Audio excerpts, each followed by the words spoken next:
Yeah. I tried to go on the laptop and the link.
Yeah. Sorry. Hello, Councillor. Would you like to give your... Yes, pecuniary interest because my company provides the IT and communication services to the council. I can't actually hear Tom. Can anyone else? No. No. No, it's not that the microphone's faint. It's just muted now. It's not showing muted on my screen. No, mine. Try again, Tom. That's better. Yes. Okay. Pecuniary interest because my company provides the IT and communications to the council. Okay. Chair, can Tom just explain what action he will take as a result of that pecuniary interest, please? Yes. I will therefore leave the meeting for the discussion of the budget and precept. Lovely. Thank you, Tom. Okay, I'm going to move on to the public forum. This is our chance to ask any questions regarding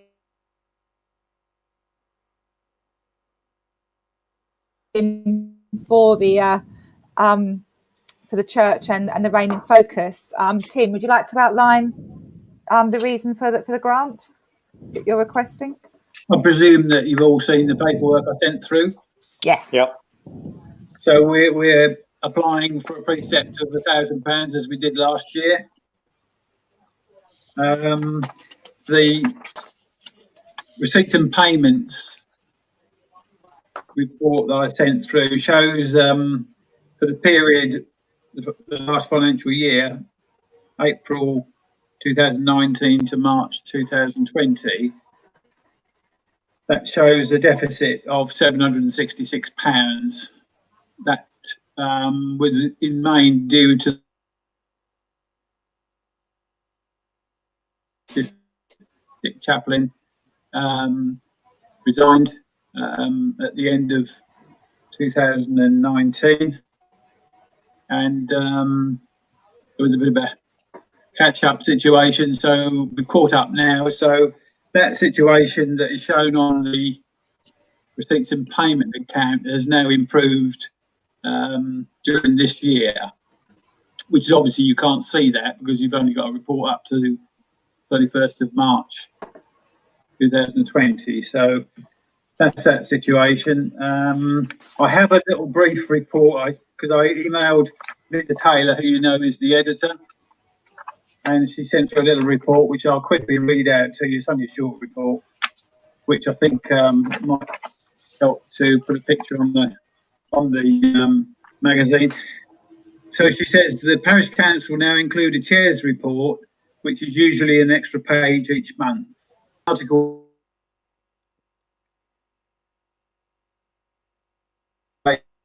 used by the parish and local councillor. In the November issue, this amounted to 5 pages. Content is important to communicate with villagers, so their contribution gives them good value for the coverage given by the Rayne in Focus.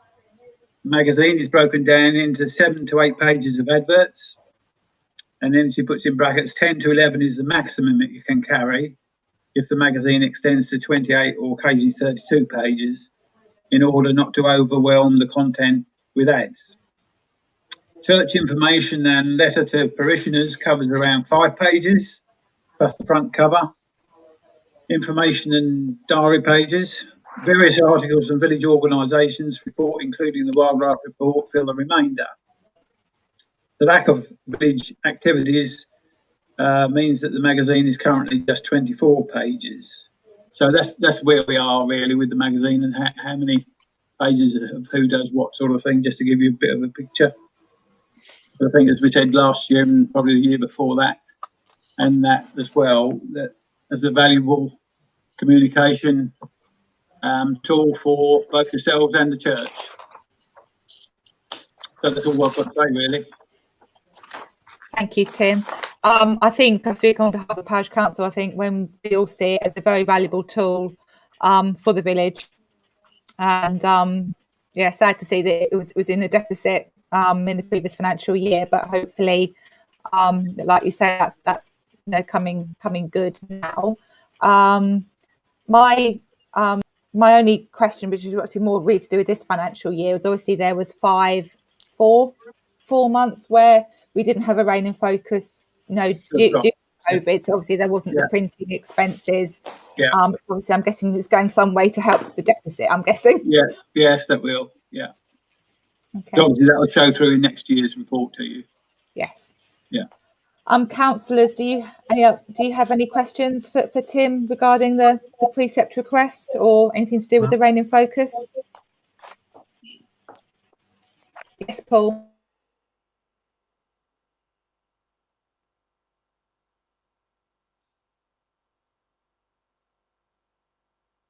Also, some loss in revenue in terms of advertising income.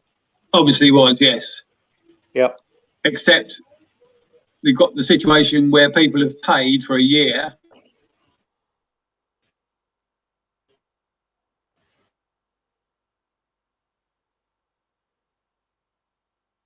Terms, so there will be a bit of a hiccup, no doubt. Yeah, so they're going to get it refunded in some way. Yeah, they'll get extra time added on because of that's the way we're doing it. So that'll be less income for you next year then. Yes, that will show through somewhere, won't it? In the end. Yeah. No, that's good. Unfortunately, COVID's having a knock-on effect everywhere, Yes, isn't it? yeah. Any other questions? Councillor Merton. Do you always go to the church, or do you have a look around for other quotes for printing? The answer is we did look around. I think we had this conversation probably 2 years ago. Right. Yeah. And that may be 3 years. I'm not absolutely sure. But we did have a look around 2 or 3 years ago. We found there wasn't a lot in it. But I think the very keen to carry on with them because they are very user friendly and they give us what we want when we want and everything works okay. So that's where we are. I'm sure you could probably get cheaper prices, but that's not always the bottom line that you should look to, is it? No. No. Okay, thank you. All right. Just something occurred to me that in the advertising manager, we've got Peter Kukowitz now who's doing that for us, and he's doing a sterling job with Linda Taylor as editor. They're both working very hard and very well. And obviously, all the people who deliver are as well. And it's been a bit of a nightmare, this whole scenario, isn't it, with COVID? But hopefully, we'll get back on track. The other thing is, I guess, in the near future, I guess there's got to be a time when consideration gives to electronic communication within the village. I know people like some older people probably like the paper copy to look at, but that hasn't featured in our discussions as such, because I think everybody just knows where we are at the moment, and perhaps, as I say, in a few years or whatever time, then that may have to come into the equation.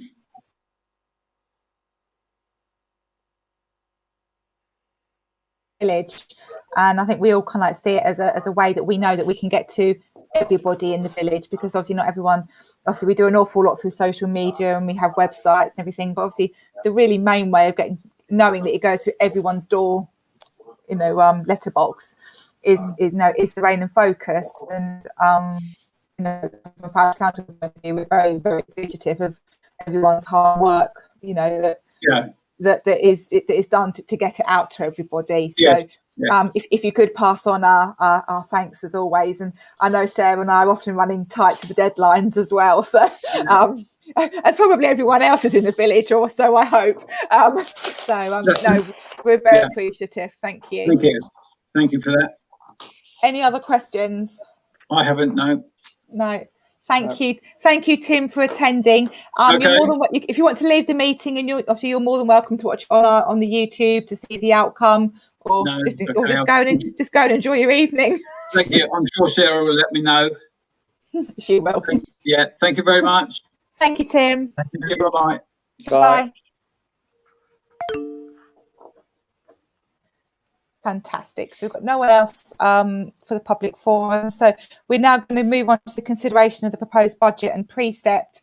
Obviously, as councillors heard, Tom had a pecuniary interest in tonight's budget. So Tom is going to disappear while we go through this. Sarah is going to load up the of you that are on big enough screens. Hopefully you'll see that you will see the spreadsheet. Those of you that have the documents, you can follow it, because we will be going down it line by line as per usual.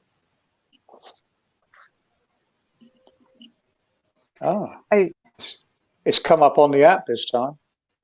Oh, we have enlightenment from Councillor Willis. It's brilliant. Okay, so just to fill in the rest of the council, finance met 3 weeks ago now, or a month ago. So we have discussed this budget line by line, and we have put figures in that we feel is appropriate. Obviously, if full council is minded to change any of those, obviously we need to. We will need to change those and discuss them. Obviously now all your little pictures are really little at the side of my screen now, so you're going to have to really try and get my attention if you want to speak or use the chat function. Sarah, we're at the bottom of this, or near the bottom of the spreadsheet rather than at the top at the moment.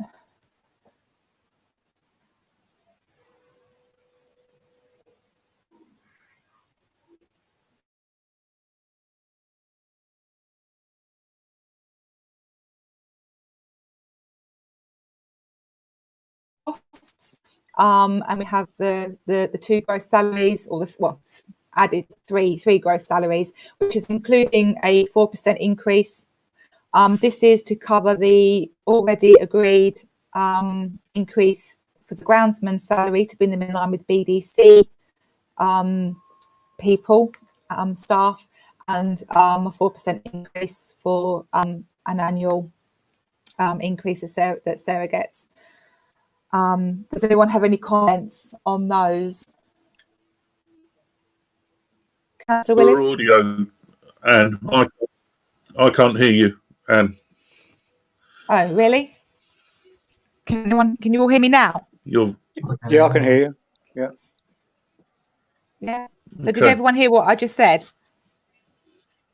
Yeah. I heard it, yeah. Okay. So are we happy with the staffing costs increase budget? Willis, Just, speaker. yeah, just one question, Chair. The budget for 2021 is Yes. 18, nearly 18,500. But the year-end estimate for 20, I'm trying to, actually, because it's very small on here, but the year-end estimate is 14,000, is that? Yes. So if I could just explain. So this first column here Yep. will Budget. be confirmed tonight. Yep. So I'll just transfer those figures across to there. It's just this is the proposed area, what you're discussing, and this is the finalised area. Apologies, I haven't changed this number up here, the date, change that now. And then we'll transpose those figures over from the pink column to the light blue column.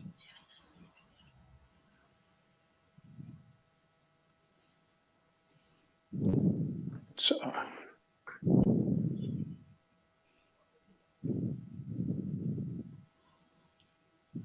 Okay. Does that answer your question? well, sorry. The first column, budget 21-22, yeah? Yes. So that is the proposed figure.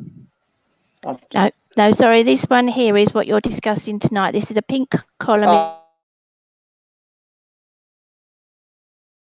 over here. So this is your draft proposed, and that will be your budget that you're taking forward. So once you've agreed to what we've got in the pink column, I will pop it over to this side. Then we have a trail of our discussions. Okie dokie. So the 18,000 isn't. No, that will change as we go along. Okay. Each one that we do, as long as you agree each one, then I will transfer it over. Right. Okay. I understand. It goes through. There we go. Yeah, okay. I'm with it now. Just that it didn't look like a 4% increase, if you see what I mean. Yeah. Yes. Over the current year. Okay. So are we in agreement with the salaries? Yeah. Yes. Okay. Moving down to training, as you can see, we've agreed £160 for the clerk's training. We've put a bit more in for counsellor training, as we know we have counsellors that are still requiring training, and obviously we need to advertise for a new counsellor. So hence the figures that we've put in, and we feel that those figures are acceptable within our budget and what we're going to need for the next year.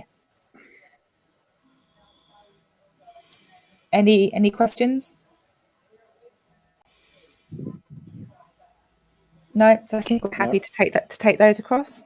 Chair, can I just make a couple of comments there? Yes, of course you can. Thank you. So with the training, obviously it's unclear at this stage as to when in-person training will be back on the table again at EAS.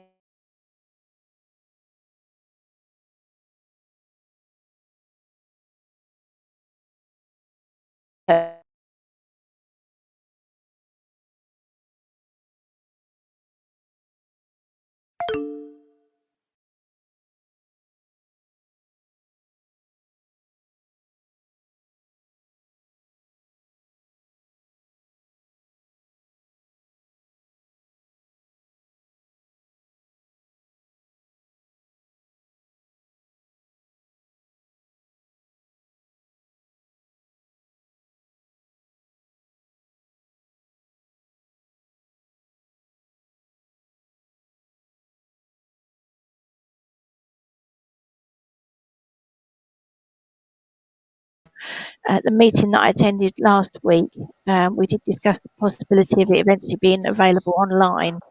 Obviously, that will cut down on printing cost and hopefully production cost of it, because it is quite a weighty book. It is literally like a Bible. It's very thick. So 25 may be a little low, but it's up to councillors what they would prefer to do. Can I just ask one thing? Is there much additional information in it per publication? I'm not going through each page to check. But I mean, seriously, I mean, what I'm saying is, do they say, well, the updated version is chapter 29, for example, and chapter 52? Do they tell you that, or are you just got to leave to find it out? And not in my experience, they haven't done with previous editions, no. And I agree that would be useful.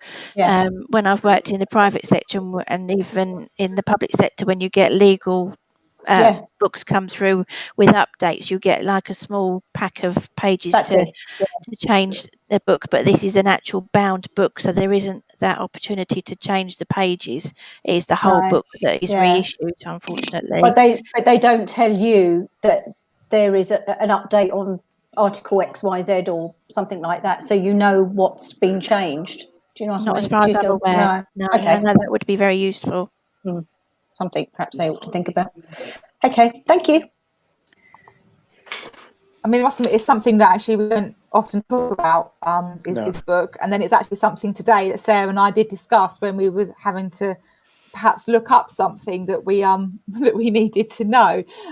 So you know, Sarah will be probably looking at the book in the next few weeks to check something out for me. It's a really hard. If there's going to be one coming out quite soon, I'd be tempted to wait for the next edition along, personally.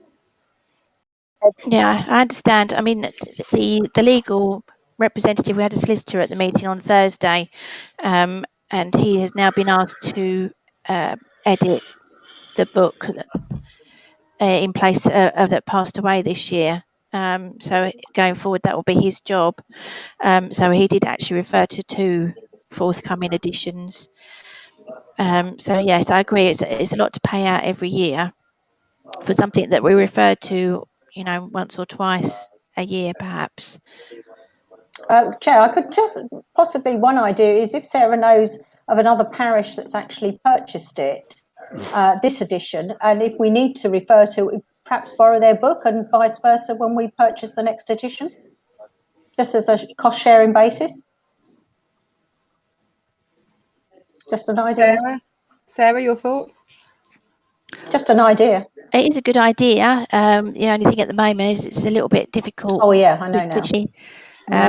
But I do understand where you're coming from, and it is something that we could explore in future. Okay, just an idea. Sarah, would you be happier if we had it? I would like to seek further advice, Chair. I have tried to get it before, but nobody came back to me, so I'll chase it up. Okay. So would it be prudent at the moment to add another £100 to the proposed budget to make it £125? So it's in there for the time being. I think so, and then we can see where we are, Chair. Yeah. Is that okay, everybody? Yeah. Thank you. Okay, moving on to parks and open spaces. So I'll let Sarah catch up because I know she's trying to write minutes while we're trying to go down line by line. So obviously the first line, that's our loan payment for the mortgage on Oak Meadow. So that's not changeable. We also have given a nice budget for consumables and equipment. Trevor may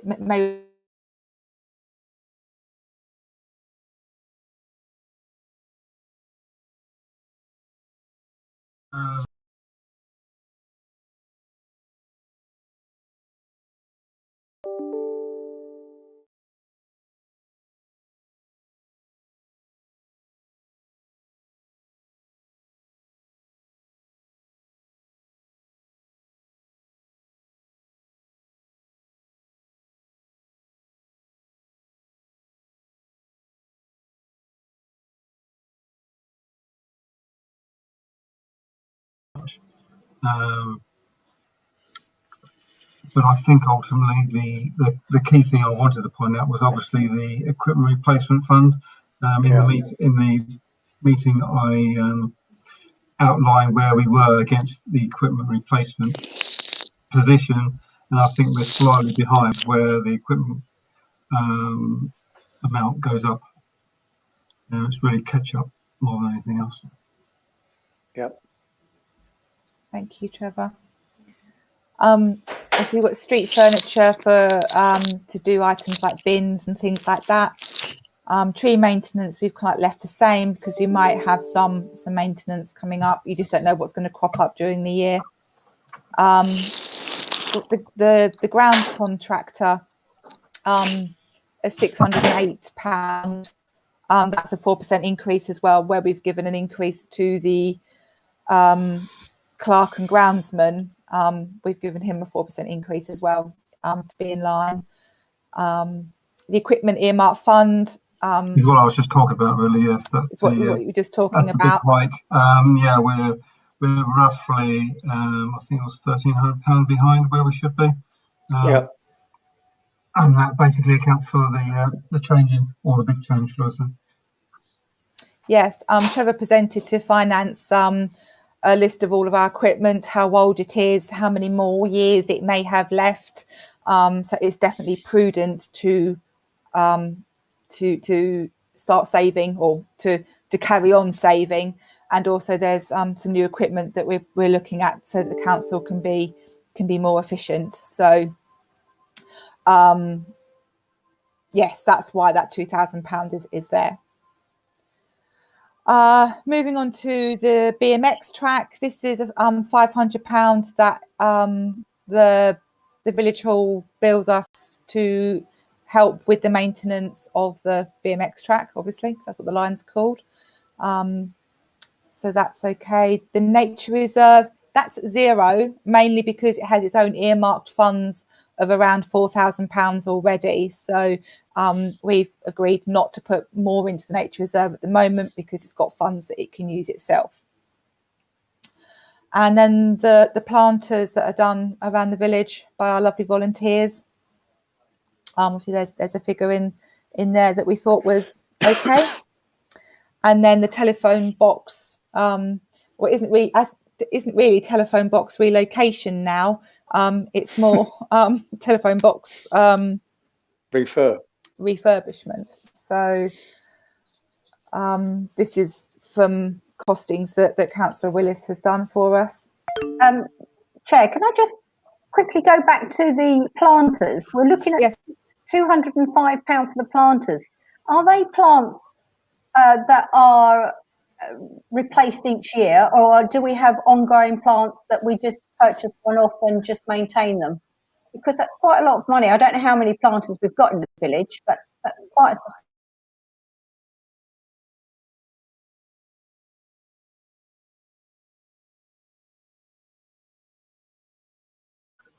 because plants aren't cheap to buy. And if we had plants that were, I'm sorry to be nitpicky, but if we had plants that were either sort of not annuals, but sort of biannuals or more substantial, that we wouldn't be paying out new plants every year. I think there are quite a few planters around the village. Right. You know, then there's the boxes and then the several big ones and what have you as well. So I mean, Okay. it's a comparative price to previous years. Yes, Councillor Eldred.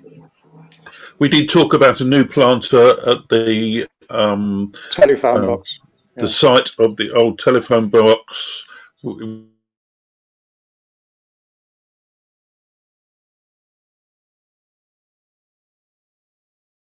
That's why that figure was there as well. Yeah. I think if I can speak up for Linda, finding the plants at a reasonable price, and there's a sort of a planting scheme about 2 or 3 times in line with the seasons throughout the year. Obviously they do it as volunteers, so we're not paying for their time.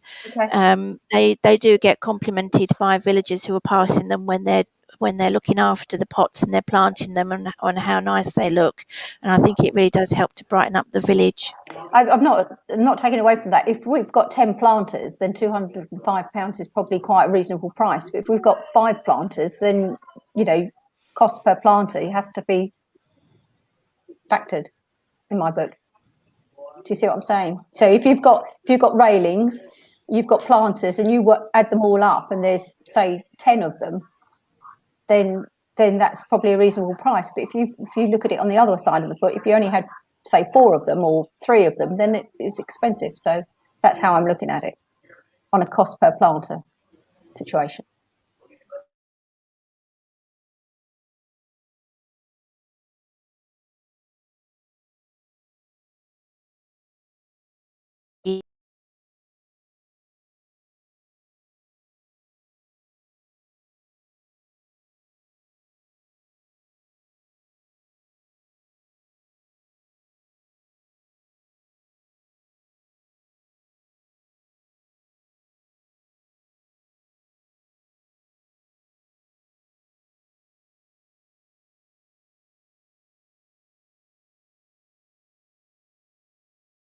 Everything she has, right down to the very last bit of compost. But I also know on top of that, there's quite a few plants donated as well. Personally, you know, I mean, people actually put their own plants in as well. So I think probably we're getting reasonably good value there. I know, obviously, I understand if we had. It's not really practical, I don't think, to have plants that will last. I'm not a gardener, by the way, but they're not, you know, plants that will last all the time. I mean, the 2 ones opposite the Welsh, for instance, are starting to look a bit grim there, and they're going to need a replant at some point in time as well, aren't they? I think there is a mixture of long shrubs, long-lasting shrubs. There's bulbs, and then you've got the annuals as well. But I'm just looking at the payment that we approved in September, and on there it states it includes a multi-buy discount. So I know Linda does spend the money extremely wisely. I'm not saying that she doesn't, far from it. But it was just a challenge as to how many planters we had and what the cost was. Okay, fine. Thank you. That's fine. I think I spoke about the telephone box. The tree survey, there's £100 budget there for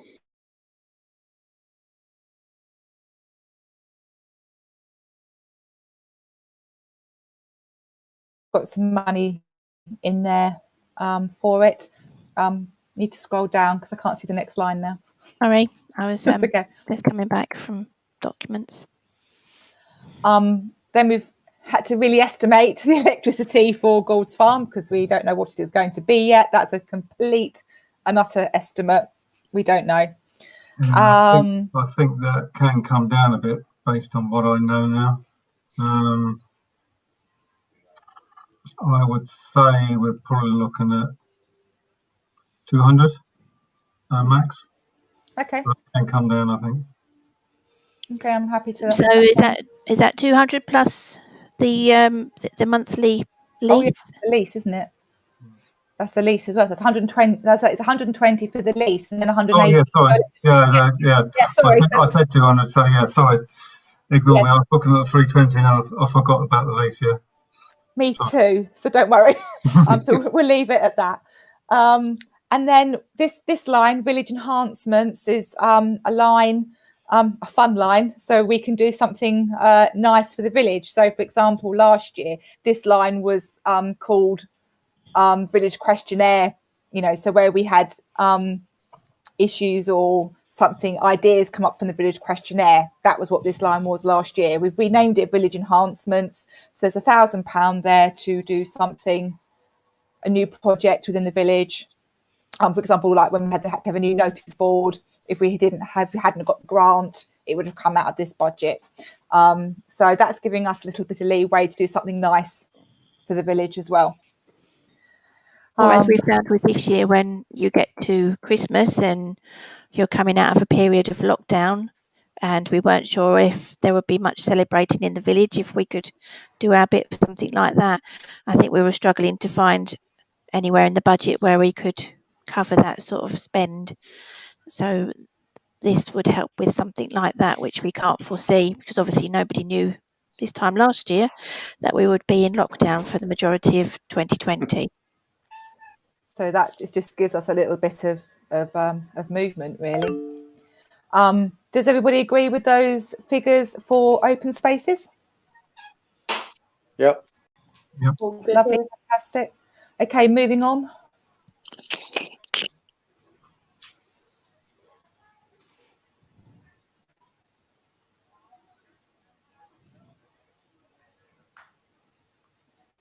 Okay, then we've got the servicing for the mower, which we've got a £2,000 budget for. Yeah, it's mower and That's tractor. how much it's going to be. And repairs as well, yeah. Yeah, general repairs, yeah. I mean, this year we are hoping not to use much of this year's budget. That can obviously go towards the overall pot for improvements, stroke new equipment, which is what I also outlined. But yes, we would expect next year, obviously, to make the full use of the £2,000. That's brilliant. So are we happy with that spend? Just for the benefit of anybody that's not sure what's going on there, it's just that we have a groundsman who is more than happy to monitor the equipment on a regular basis rather than it having an annual survey, which is obviously very costly. Excuse me. He keeps an eye on it and keeps it ticking along, which is more economical and better for the equipment in the long run. Just in case anybody's wondering if we're looking after our equipment adequately. I think it's more looked after now than it was previously, having an annual service. It's well worth it, isn't it? Yeah. Yes. And because obviously the amount of time that our equipment is used as well is not used every day. It's, the amount of times it's used per year is less. So we can get away with, one of the groundsmen doing, the servicing that he is doing and keeping them running really, really well than paying for, external servicing. So hence those figures. Okay, moving on to lighting. This figure is for the street lamps that the parish council own. I believe we own about 18. Is that right?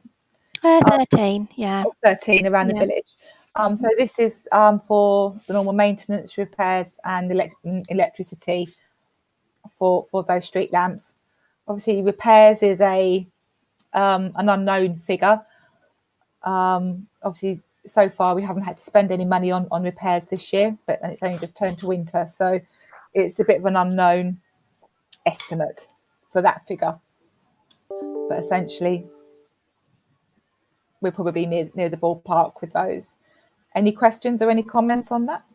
Do we have a fund that any unspent money can go against, so we are prepared for any repairs?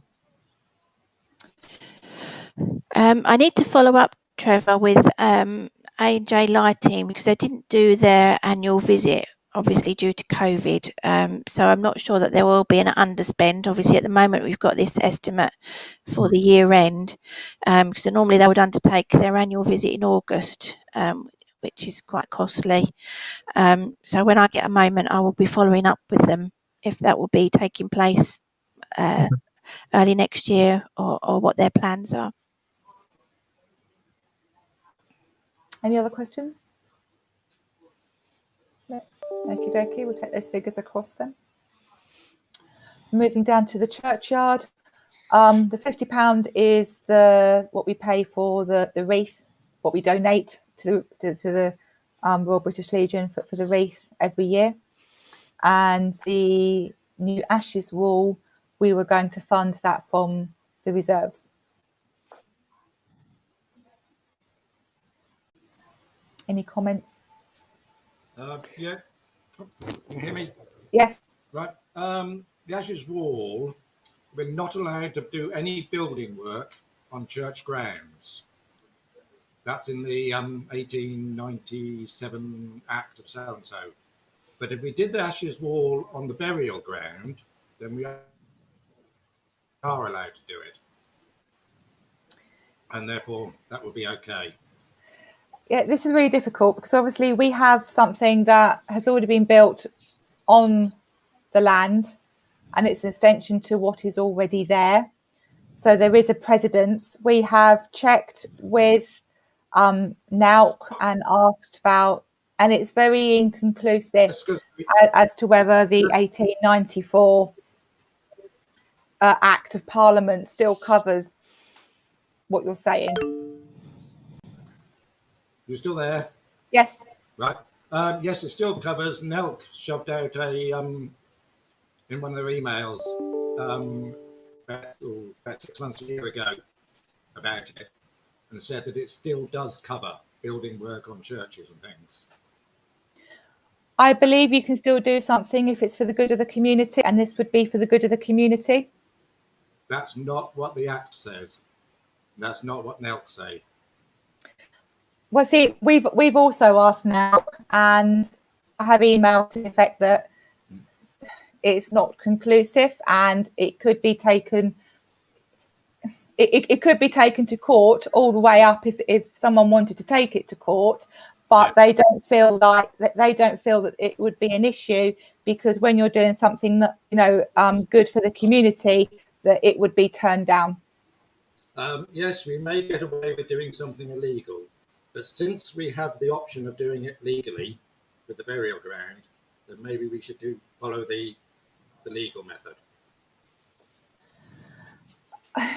The Ashes Wall will be on the full parish council meeting up for discussion for December, because obviously it's something that we've been discussing with the church, and ever since those two walls were built, it was always going to be that they were going to be built in the circle that they are. It's now come to, obviously these walls were built back in the early 2000s, I believe. Yeah. So the precedence was set there, to be honest. Just because somebody's done something illegal doesn't mean to say that we have to follow it. I don't feel we're doing anything illegal. Read the Act. I have, and I've asked for clarification from NALC as well. Okay. But anyway, that spending is not on the Precept for this year, and will be funded from Ashes Walls if councillors choose to support the building of the new Ashes Walls. Moving on to administration. Some of these are not much that we can do about. So the budget for TP Jones is the payroll provider. That's it. Payroll provider. Obviously, our annual report is as much as it's going to be. We've kept the community speed watch figure in there, just so there is something there for them. Obviously, they're not running at the moment, and it would be something that would like to keep going in the village. So there's a little sum of money there for them. I think they would hope to put some signage up at some stage, but unfortunately that's not produced. There isn't a standard produced. You have to sort of source your own signs. So it's something that they are looking at for the future. Yeah, definitely. Yeah. memorial plaques, these are the ones that we buy in, isn't it? Yes. This is the purchase. So again, we never know how many we're going to need in a year, unfortunately. So that's always a guess. Professional fees, Sarah, remind me what they are. Basically, any legal costs that we may have to pay out for. Yeah. So that was to do with if we required a faculty. Again, previously we would have paid out for the church when we had the burial ground extension. So there was a contribution to the fees for that. Okay. The Developing Fighting Fund, we're not adding to that at the moment. We feel that there's enough in reserves to cope with any funds. And I mean, luckily, School Road didn't cost us a penny other than councillors' time. But Green has its own funds still to help fight that, and there doesn't seem to be anything big on the horizon that's going to need. Obviously, West of Braintree was a massive thing for us, and obviously we put money into that, but obviously that's disappeared now. We've added a new line for the neighbourhood plan. If it goes ahead, we've put a pot of money there because although the neighbourhood plan will be mainly gained through grants, obviously there won't be grants there to start with straight away, so we may have to just provide some money to get it started. And then election fees, we always go on a wing and a prayer that we're not going to need an election. So we do get charged every 4 years a certain amount for the parish elections and district elections. Yes. But yeah, we've now included that under professional fees. So you may wish to delete that line as it's sort of included. We could put professional and electoral fees, yes, just so that makes that clear. Yeah, I'm happy to do that.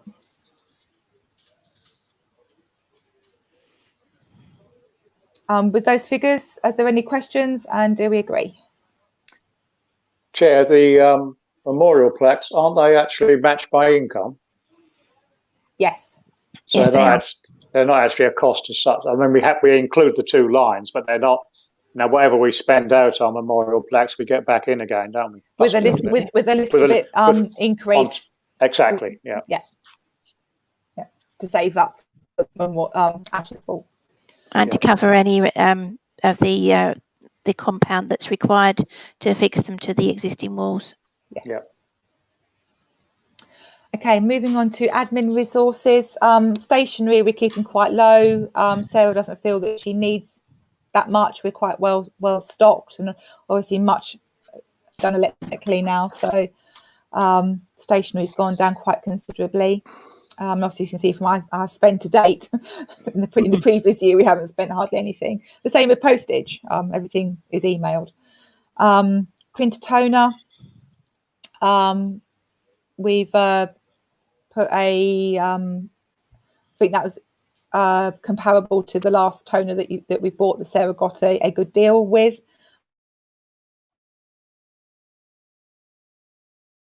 To allow for any increase, and I have bought a little extra for using the printer at home.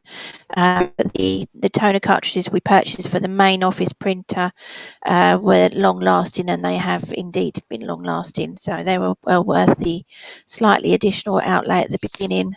They should last around a year, so that's quite a good investment, I think. Okay.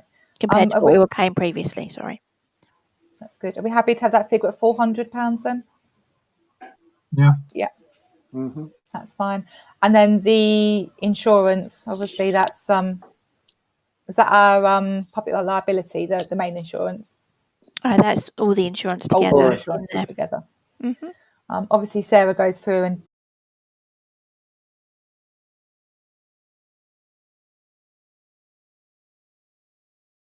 tax base figure here, which we have to get confirmed by BDCs, depending on the number of properties in the village, which I don't think has changed a huge amount. But yes, this is the figure that you want to be concerned with tonight. That is the increase that you are looking at for next year. Even though the other one says 6.79. Yes, ignore that. That's a typed in number, Chair. It's not a formula. Oh, okay. Okie dokie. The only thing is that the figure in the pink column is 43. Yes, I realise that. Yep, I've got a couple of amendments to make on this side, but I wanted to present you the increase quickly. So once I've lined it all up, then it will match, honestly. But having said all that, obviously we'll bring it to where are we? December, January. It normally needs to be signed off in January anyway, because we don't get the figures from BDC until mid-December. So unless you need to make any huge change to this increase figure here, then I would suggest that we leave it where it is until January and review it once we have the figures in from BDC. Yes, I mean, what I suggest is our budget lines are as we would want them, and they're reasonably generous in places and allowing us to do what we need to do. Obviously, this 2.4% increase is a lot smaller than what we managed to do previous years. So I think, we should be mindful that due to the current climate, that we do keep our increase as small as possible. Yeah, as little as possible is good. Definitely. So what we need to do is to consider and agree the budget. So I need a proposer and a seconder to agree the budget lines that we've approved tonight. So thank you, Councillor Eldred. I'll and second. Councillor, who said that? Grace. Sorry, that was me. I can't see Sorry, you. I've got a migraine. It's not a bad one, but so I'm sat in the dark. So I thought I'd just turn my thing off because it's a bit awkward. Okay, thank you. So that's proposed and second for the budget, and then we need a proposer and a seconder to agree the Precept demand, which at the moment is around about 2.4%. How do you need that worded, Sarah? Just bear with me a second. Sorry. That's right.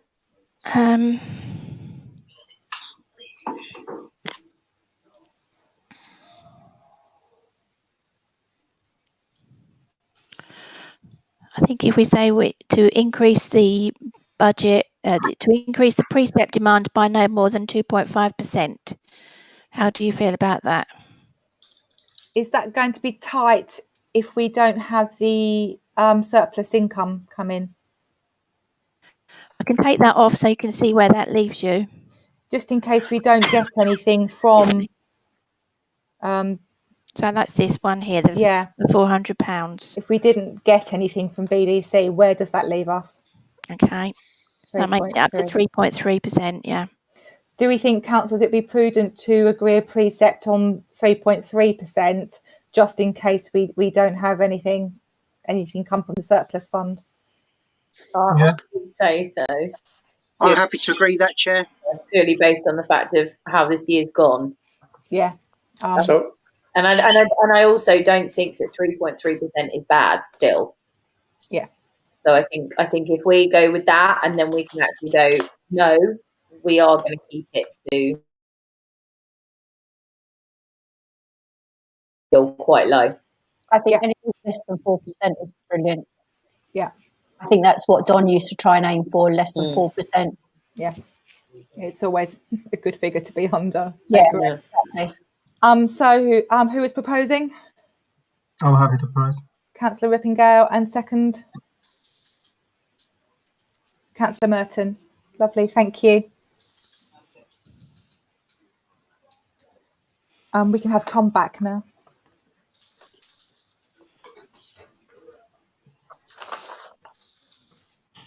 I can't type.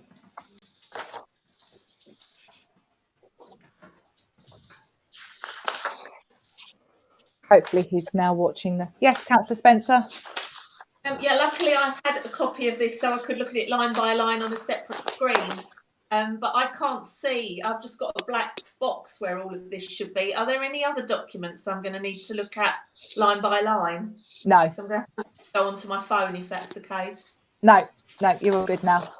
Okay, thank you. This is the main document. Okay. Hello, Councillor Agatha, you're back. I'm back. Okay, so to move on to the outcome of the oh, let Sarah just save. Yep. There we go. Second. Sorry, this is quite a busy meeting for Sarah to flip between different screens and minute it. So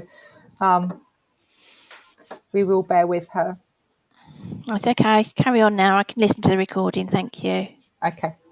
So we need to consider the Precept grants. So just to confirm, within the budget we have agreed the £1,000 for the focus, and I think we all agreed that it's a good thing for the village. So can I have a proposer and a seconder for Councillor Willis and Councillor Eldred? Thank you. And the Rayne Village Hall application for the defibrillator for £75. Obviously, we've got that in our budget. So can I have a proposer and a seconder for that? Councillor Tibbetts and Councillor Merton. Thank you. And the application for the toilet opening for the Village Hall at £826.50. Again, that's in the budget. So can I have a proposer and a seconder, please? Councillor Davis and Councillor Agatha. Thank you.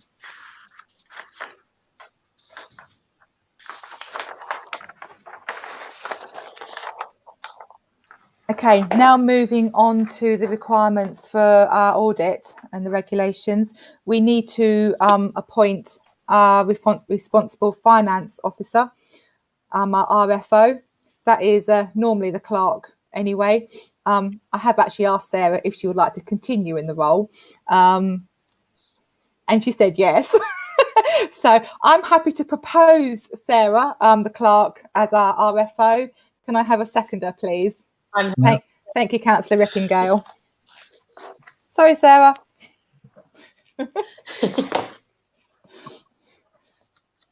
And then we also appoint an RFO auditor, which is a councillor. Councillor Willis has agreed to carry on this role because it needs to be not the chairman or not a signatory. So it does kind of like really reduce down as to who this can be. So Councillor Willis has agreed. I'm happy to propose him. Can I have a seconder, please? Councillor Merton. Thank you. Every year we agree our bad debt policy, and basically it says that we don't have one.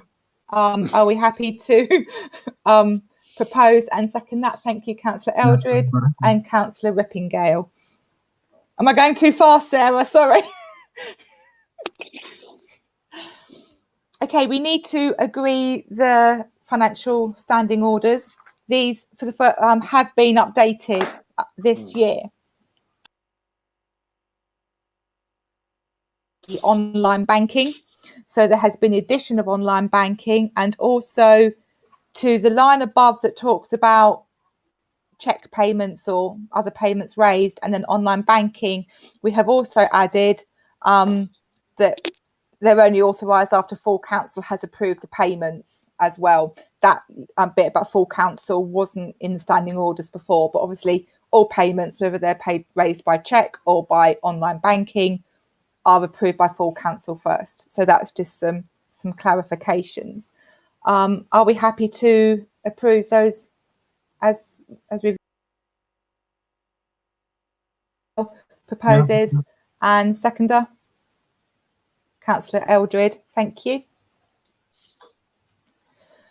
The next one is long overdue, and I'll apologise that these didn't actually make it to communications or to finance, although I have emailed finance about the changes required. It was brought up in our internal audit by Jan that when we go out to tender, our financial regs said over £60,000, but the standing orders say £25,000. There's been a discrepancy there for the last few years. So the financial regulations have been brought down to anything over £25,000 needs to go to tender. That's brought in line with the standing orders, because the standing orders is actually a bold figure and cannot be changed. So the financial regs have been brought back in line. That is, if you want to query that, that is section 11.1 I and G. Both those figures in that section are now £25,000. And section 4.1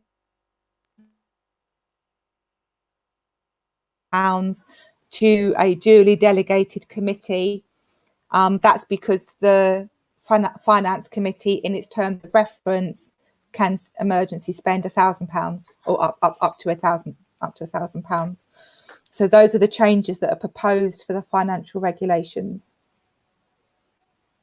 Any comments? And can I have a proposer and a seconder? Can I just ask, what is considered an emergency?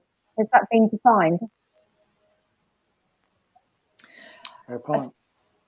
Yeah, it is a good point. I mean, to be fair, I mean, any payment, does go back to full council anyway. It's just the authorisation of that initial spend. I mean, to be fair, when you look most. I think we should have some sort of clarity as to what is classed as an emergency, because anybody could say something's urgent. I think if it's something that, for example, for argument's sake, for want of a better idea, an emergency would be purchasing sort of platform usage to enable the council to go ahead, for example. I think. Yeah, I mean, I'm happy when the terms of reference are reviewed for finance, that's reviewed and put in.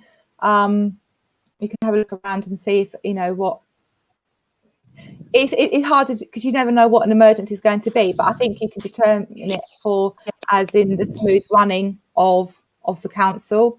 So, for example, Sarah's laptop could blow up tomorrow. The council can't run without her laptop. So it would probably be more things like that. Councillor Willis. Chair, all I was going to say is that could we draw a distinction between ordering or whatever? I'm trying to think of a better word. I mean, ultimately, all payments are authorised by full council. So I'm trying to draw a distinction here as between what constitutes an emergency spend. Is it an emergency order, if you like, because we need it, which could ultimately be turned down for payment in some way by the final, because at the end of the day, all payments are authorised by the council, aren't they? By the full council. At the end of the line, yes. I mean, I suppose I'm trying to say, in a way, we give a small discretion, if you like, to the groundsman, for instance, whereby they can order things to a certain value, but we still approve the payment, don't we? Yes.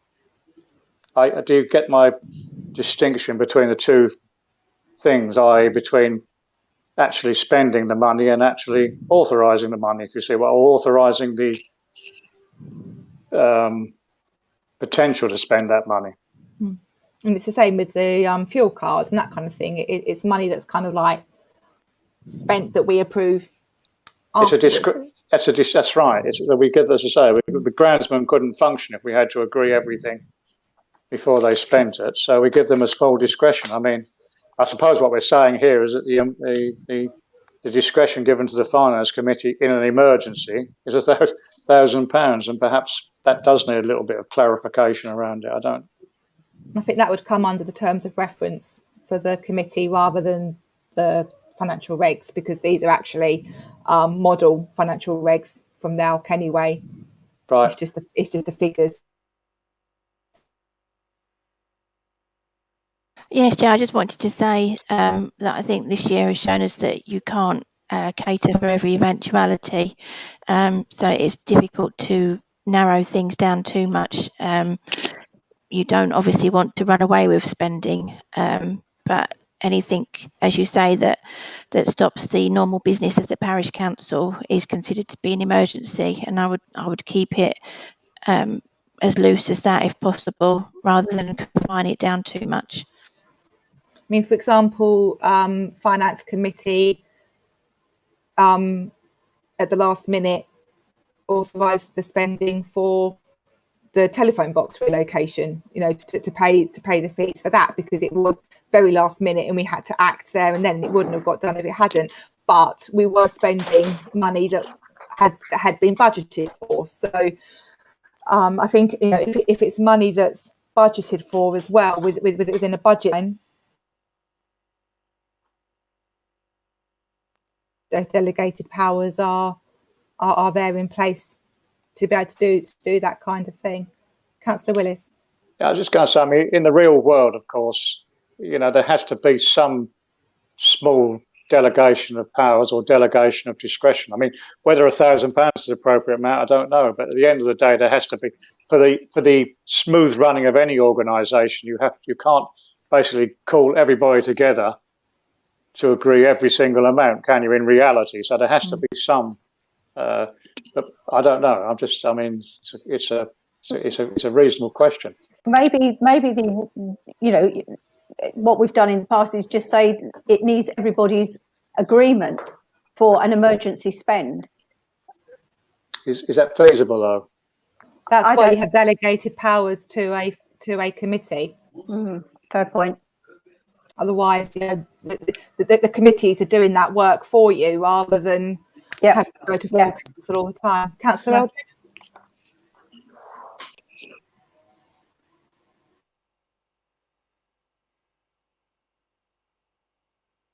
Muted. He sums up everything that we're talking about, because an emergency actually reflects in itself that it's unexpected. If we needed to do something in the middle of the night because something happened in Pods Lane and we needed to move something and we needed to hire something to get something done, and it fell to the parish council, or we thought we could recover the money through some other things or something else, I think, as Paul quite rightly says, it's discretion and a little bit of common sense, isn't it? And I'm sure there's nobody within the council that would not make a decision that was for the good of the parish council. And I'm sure it wouldn't be taken alone. I'm sure if Anne was called and said this had to happen, she would probably get hold of Paul or probably two or three of us, just to run it past. I think there has to be that kind of element. And I agree with Sarah. I don't think you can put a price on it. I don't think you can put a cost on it. I think it's one of those things that we accept is there, and as a parish council, we accept that total responsibility of emergency should we need it. Thank you. Yeah, ultimately, any discretion used would have to be justified anyway, wouldn't it? Oh, without a doubt. Yeah. Without a doubt. Chair, Grace had her hand up. Does she still wish to speak? You know, I think Mike said it pretty well. I'm sure it's the same thing. Exactly that. And what Anne said about the whole point of the committee and it going down to the committees is so that, because I know we've had a couple of times where we've had to very quickly agree a spend on some of the groundsman's machinery, etc. And sometimes it's just not feasible to be able to get every single person. Very good job of explaining it. Thanks, Grace. You're welcome. Willis? Chair, could I say one final thing on that? I suppose ultimately,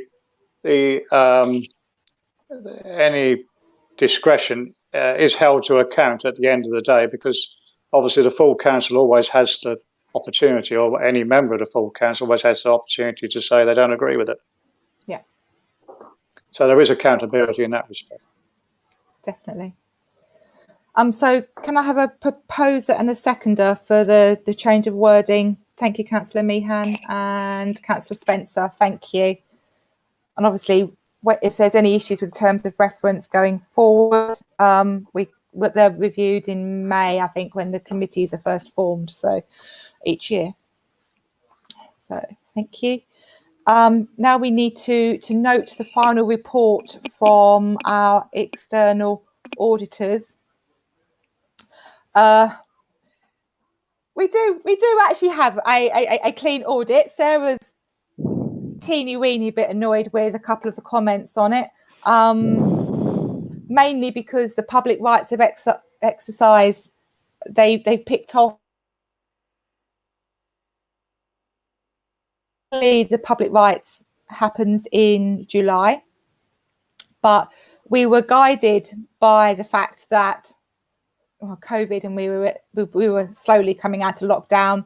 The CIP wasn't in use, so council on the 2nd of June we decided that we would have our public rights of exercise from the 1st of September onwards, when the CIP would be open, and that people could come and view the finances in person if they so wished. The external auditors have taken, I won't say offence, but they've kind of like implied that wasn't the right thing to do, and that we still should have done it sooner. There's been a couple of emails where we've kind of like stated our case and said that, you know, we feel that we've done right by COVID and for the safety of the clerk and our parishioners in doing it when we did it. But unfortunately, they've written that on the return as this marking up. There was also another small concern about the reconciliation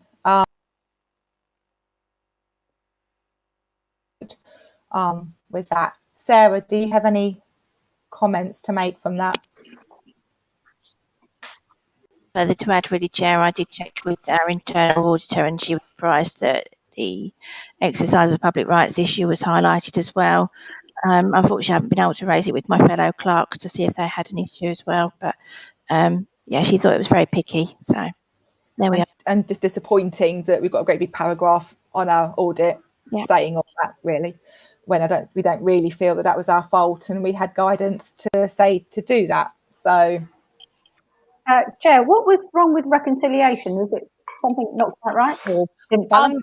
No, just that it's needed to be a bit more rigorous, and just checking that the starting figures at the beginning of the year were correct. It's something that was really minor, really stupid. It's one of those occasions, but it's been rectified now.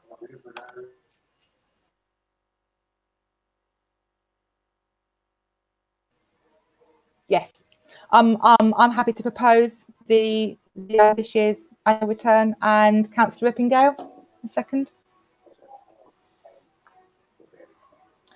And then moving on to the internal audit, you'll have seen the end of year report from Jan.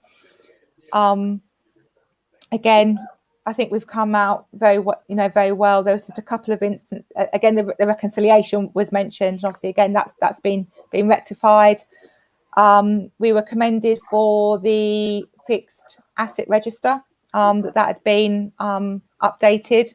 So thanks to Paul for all his hard work. There's a few amendments to do to make it even better, which obviously will happen in the review.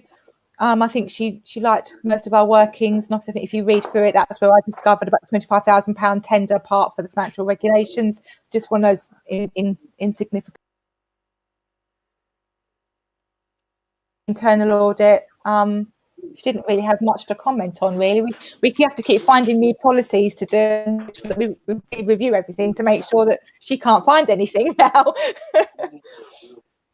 So are we happy to have a proposer to note the end of year report, please? Councillor Meehan and Councillor Rippingale. Thank you.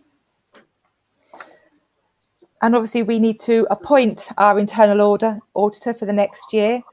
Jan is happy to continue. So I'm more than happy to propose Jan. And can we have a seconder? Thank you, Councillor Merton, please. Thank you. Sorry, even. Oh my goodness, we're there.